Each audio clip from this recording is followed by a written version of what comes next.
Well, thank you so much for coming on today. I'm excited. I think Amol and I have talked about Patient Prism, and it's a patient acquisition tool, and we're going to talk about it a little bit here. But this is the CEO of Patient Prism, Amol Nirgudkar. And Amol, tell us a little bit about your background before we talk about Patient Prism. You know, I'm despite my Indian heritage, I'm accidentally in the technology world. Although the Indian community loves me now that I'm running a tech company, I didn't start out this way. I spent 20 years being a CPA to a lot of dental practitioners. We serve over 500 dental offices. I just retired 2 years ago as a CPA, helped them with all aspects of tax planning and operations and stuff like that. I was really excited about dentistry for a very long time. And through my CPA journey, I got super interested, became really good friends with dentists all across the country. And some of my best friends today are in dentistry, whether there's hygienists, whether there's assistants, whether there's dentists. And I started a marketing company about 7 years ago to kind of help deliver the right patients to a dental office. And it was not meant to be started as a business. I just said, you know what? I think I know how to attract clients, customers, patients to a dental office. And we applied those Simon Sinek principles of how do you communicate your why? And once you communicate your why, when patients believe that they have called the right place and you're going to take good care of them, then pricing doesn't really matter, right? And people pay way more money for an Apple phone versus a Samsung phone because the technology is any different. It's because you believe in Apple's why. So we deployed that. In that process, ended up acquiring a few offices just to learn the business myself, and then realized in that process that one of the big problems in dentistry that everybody else has told me about it beforehand as well is that as patients call your office and they try to book an appointment, new patients, half of them are lost because we don't communicate well with our practices, with our patients. So Patient Prism was born out of that idea that could we figure out a way to help dental practices convert more on the phone, not by just listening to phone calls, not by just call tracking, but by deploying artificial intelligence to listen to those conversations and provide feedback so quickly that that dental office can actually reach out to that patient again and try to get them back and win them back. And it's really about that experience, about how do we elevate patient experience and how do we deploy this new technology that we call AI, which we're all part of today, to really deliver more patients to the door. As dentistry becomes a more direct to consumer model, it's a more B2C play than ever before. So that's my background. Now I'm running Patient Prism, and I truly enjoy seeing offices book more patients every single day by reducing barriers to entry. And some of these barriers are communication barriers. You guys talk about this, right? Case acceptance, it's all about communication. I mean, the whole journey of a patient has to be around optimal communication at every handoff that happens with the patient, whether it's on the phone, on the website, with your front office, with your assistant, with your hygienist, with your treatment plan coordinator, with the dentist. Every aspect of that patient engagement has to be optimal in terms of communication. And once that happens, I think good outcomes happen. Patient gets the treatment they deserve, and doctors and the office makes the money that they deserve as well. There's so much in what you just said. I mean, that could be a full day or two of conversation. We only have 30 minutes today, man. I'm sorry. I wanted to give a good background on where I come from. Yeah. No, it's there's so much in there as far as value, and I'll tell you why. Because I think there's a huge disconnect.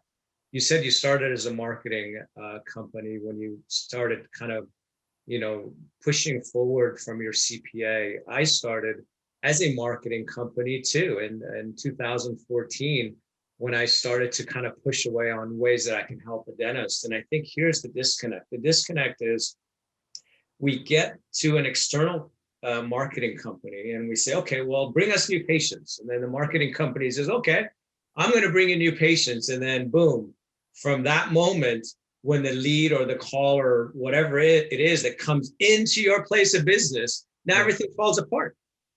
So, there's that disconnect is the most important part of the business. I mean, if you don't know how to manage your phone calls and those phone calls are not paid attention to, or emails that are not followed up on as far as, getting email leads through live chats or what have you, I mean, your business is dead. Now, when we'll talk about this a little bit, opportunity costs within Patient Prism, which I think is a very amazing asset that it can bring in.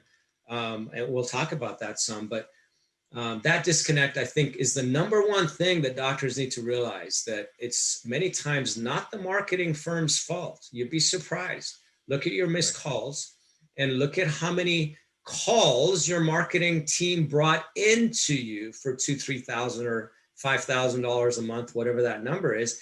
And then look within your internal systems and look at all the broken pieces that you have. And I think Patient Prism is a technology, software technologies that fits right into that disconnect from external to internal. So, I think you're obviously very smart in realizing that there's a huge gap right there. It truly is, and it in all of business is about finding these gaps, right? And when we plug them, they may not be big holes, but sometimes a small difference, right, in your schedule rate.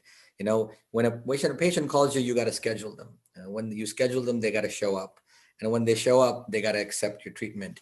And you got to look at these things, right? And a 5% improvement in your schedule rate, a 5% improvement in your show rate, a 5% improvement in your case acceptance rate. Massive difference, right? Massive difference. You don't need to hit home runs. All we need to do is measure what's important to us in dental office. And once we measure it, we know how to manage it. It's Peter Drucker said this perfectly. Well, let me say this. I was in a pathology class in the dental school, and the instructor said, if you don't know what normal is, you won't know what abnormal is. So the first thing is we got to get the doctor to realize what they need to measure. Correct. Right? Because they might not even know what they need to measure. Correct. In order to correct it. So the first thing is, let's identify indicators that are going to move the needle for you. One of them is the disconnect between external and internal, which is that first phone call. Correct. So, and that's what we're focused on here with Patient Prism. So let's talk about Patient Prism a little bit, Amol. I know you started it in 2015. Yes. And tell us the meat of why, and I know we're talking about this, but what is your why as far as a corporation? It's a great question. What's my why? I'm passionate about dentistry. I love the people in it. I think dentistry changes people's lives. And we are truly, as an industry, we are the front line for people's health. Obviously, the foundation of oral systemic health has been quite well established now. And how do you get, right? We have seen 60% of America has not even seen a dentist. Of the people who have seen a dentist, only half of them have accepted treatment. How do we make dentistry more accessible to more people so that they can lead positive, fruitful lives, whether it's their relationships or their health?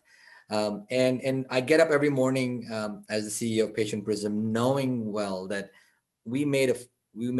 every office got an extra patient that came in because of our efforts, and that them coming into that office could change their life forever, right? And yes, obviously we're in the business of delivering optimal health to our patients. That's what dentistry is all about, right? And optimal health, and that's where we feel we come in as somebody who understands what prevents that patient from coming in. Fear is a big barrier. Cost is a big barrier. But sometimes people need to be heard. All of us need to be heard. Our voices need to be heard. And empathy is something that we measure in AI, which is a hard thing to measure. How do you empathize with somebody? If somebody is calling you in the morning and says, hey, I need an implant. And the first thing is, like, how do they know they need an implant? Do they need an extraction? Are they in any pain? what caused this process, right? Once you put yourself in somebody else's shoes, what we've done at Patient Prism, we have analyzed what prevents a patient from moving forward. We look at 13 variables. Were you actively listening to the patient? Did you empathize with them? Or did you offer them financing? Did you offer them all these different things that prevent them from moving forward in their journey towards scheduling an appointment? And that's what Patient Prism is all about, but doing it quickly, right? You could always deploy an army of people to listen to phone calls, right? But by the time you will listen to them, first of all, nobody's got the time. Number two, by the time you listen to them, it's too late because they've already called somebody else. And here you are spending your valuable dollars on Google, Facebook, whatever it might be, postcards, trying to generate people to call you.